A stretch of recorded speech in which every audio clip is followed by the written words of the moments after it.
भूत महल, दिल्ली का भोली भटियारी महल। भारत की राजधानी दिल्ली में एक ऐसा महल है जिसे लोग भूतिया मानते हैं। भोली भटियारी का महल, जो कि दिल्ली के सेंट्रल रिज फॉरेस्ट एरिया में मौजूद है। कई लोगों ने वहां अजीबोगरीब चीजें एक्सपीरियंस की हैं। कई लोगों ने वहां एक सफेद साड़ी पहने एक अजीब सी दिखने वाली औरत को देखा है, बल्कि कुछ लोगों ने अजीब सी काली परछाइयों को भी देखा है।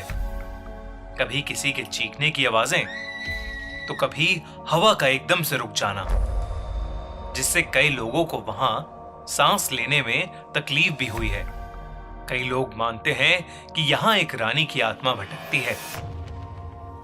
भोली भटियारी के महल के सिक्योरिटी के लिए भी वहां आज तक कभी कोई भी गार्ड रात में टिक नहीं पाया है।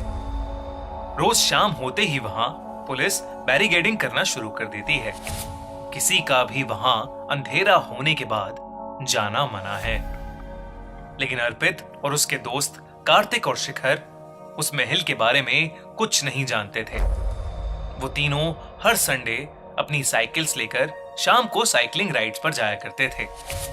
उन्होंने अपनी साइकिल्स पर लगभग पूरी दिल्ली घूम ली थी। पर एक संडे शाम वो दिल्ली के सेंट्रल रिज वाली रोड पर साइकिल चलाते चलाते एक अजीब सी सुनसान सी जगह पर पहुंच गए थे। अर्पित को वहां एक पुराना महल दिखा, तो वो वहीं रुक गया और उस महल को बड़े ध्यान से देखने लगा। अर्पित को देखकर कार्तिक और शिखर भी वहां रुक गए। उस महल के पास ठंडी हवा चल रही थी। पसीनों में तर तीनों दोस्त वहीं रुक गए और वहीं आराम करने लगे। अर्पित को वो पुराना महल बड़ा अच्छा लग रहा था, तो वो उसके अंदर चला गया। कार्तिक और शिखर वहीं बाहर खड़े महल के साथ अपनी फोटोज खींचने लगे। कार्तिक ने जैसे ही शिखर की फोटो खींची, शिखर को बुरी तरह खांसी शुरू हो गई। कार्तिक ने शिखर को पानी दिया और अपने फोन को देखने लगा। उसे फोन के कैमरा में खींची गई फोटो में दिखा कि कोई काली सी परछाई शिखर के गले को दबा रही थी। ये देखकर कार्तिक घबरा उठा। उसने जैसे ही ये बात शिखर को बताने के लिए अपना सर उठाया, उसने देखा कि शिखर वहां कहीं नहीं था। तभी कार्तिक को महल के अंदर से अर्पित के चीखने की आवाज आई। कार्तिक भागा भागा महल के अंदर चला गया। शाम ढल रही थी और अंधेरा होने आया था। उस महल के आसपास सिर्फ जंगल था और बड़ी बड़ी दीवारें। गिद्ध भी चारों तरफ मंडरा रहे थे। ऐसे में अर्पित और शिखर दोनों का ही अचानक गायब हो जाना कार्तिक को डरा रहा था। पर कार्तिक को अभी भी नहीं पता था कि वो दिल्ली के भोली भटियारी महल में था, जिसे लोग भूत महल भी कहते थे। कार्तिक सहमा हुआ उस महल के अंदर अर्पित और शिखर को ढूंढ रहा था। अर्पित, अर्पित, शिखर। उसने कई बार दोनों को आवाजें लगाई, पर सामने से कोई जवाब नहीं आया। तभी अचानक उसे किसी के रोने की आवाज आई। वो उस आवाज के पीछे गया तो उसने देखा कि एक बूढ़ी औरत वहां एक कोने में बैठकर सिसकियां भर रही थी। उसका चेहरा उसकी शॉल से ढका हुआ था। उस बूढ़ी औरत का हुलिया देखकर कार्तिक की जान निकले जा रही थी।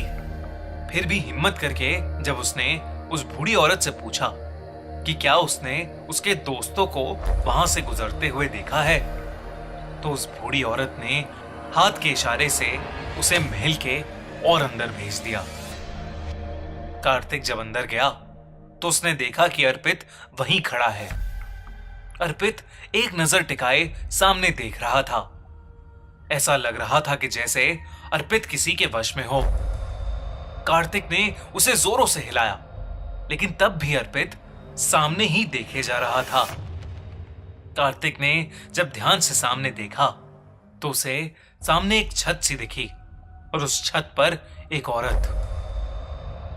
वो औरत किसी रानी से कम नहीं लग रही थी और वो इधर से उधर भटक रही थी। लेकिन तभी वो औरत चलते चलते रुकी और अपनी गर्दन घुमाकर कार्तिक की तरफ देखने लगी। कार्तिक भी अर्पित की तरह ही सुन्न पड़ गया और वो औरत हवा में उड़ती हुई उन दोनों की तरफ आने लगी। अचानक से शिखर वहां आ गया और उसने देखा कि कार्तिक और अर्पित दोनों को ही फिट्स यानी दौरे पड़ रहे हैं। शिखर को वो औरत नहीं दिख रही थी। उसने तुरंत ही अर्पित और कार्तिक पर पानी डाला और उन्हें जोरों से हिलाया। तब जाकर कार्तिक और अर्पित को होश आया। दोनों इतना डरे हुए थे कि उनके मुंह से एक आवाज भी नहीं निकल रही थी। शिखर ने बताया कि उसे पास में एक बहुत खूबसूरत मोर दिखा था, तो वो उसे देखने चला गया और जब वो वापस आया तो उसे कार्तिक और अर्पित की चीखें सुनाई दी। अब तीनों बस उस महल के अंदर से निकलना चाहते थे। वो तेजी से बाहर की ओर भागे, पर दरवाजे पर वो बूढ़ी औरत अभी भी खड़ी थी। अचानक उसका शॉल नीचे गिर गया और उसका ढका हुआ चेहरा अब तीनों के सामने था। बूढ़ी औरत किसी चुड़ैल की तरह दिख रही थी। उन तीनों लड़कों के रोंगटे खड़े हो गए और वो बुढ़िया धीरे धीरे उनके पास आने लगी। वो तीनों लड़के डरकर पीछे मुड़े तो वो रानी जैसी दिखने वाली औरत भी उनके करीब आ रही थी। तीनों मदद के लिए जोरों से चिल्लाने लगे। बाहर पुलिस वाले जब बैरिकेडिंग के लिए आए तो उन्हें 3 साइकिल बाहर खड़ी हुई दिखी। वो समझ गए कि अंदर जरूर कोई है और उन्होंने तुरंत महल के अंदर जाकर चेक किया। तीनों लड़के महल के दरवाजे के पास बेहोश पड़े थे और उनके शरीर बुरी तरह तप रहे थे। उन्हें फौरन पास के हॉस्पिटल भेजा गया। जब उन्हें होश आया तो उन्हें कुछ भी याद नहीं था कि उस बूढ़ी औरत को देखने के बाद उनके साथ क्या हुआ।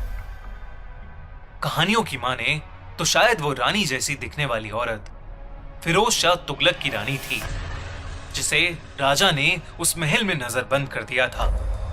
और वो बूढ़ी औरत शायद एक औरत थी जो रास्ता भटक कर इस महल में पनाह लेने आई थी। कहते हैं दोनों ने ही इस महल के अंदर अपना दम तोड़ दिया था।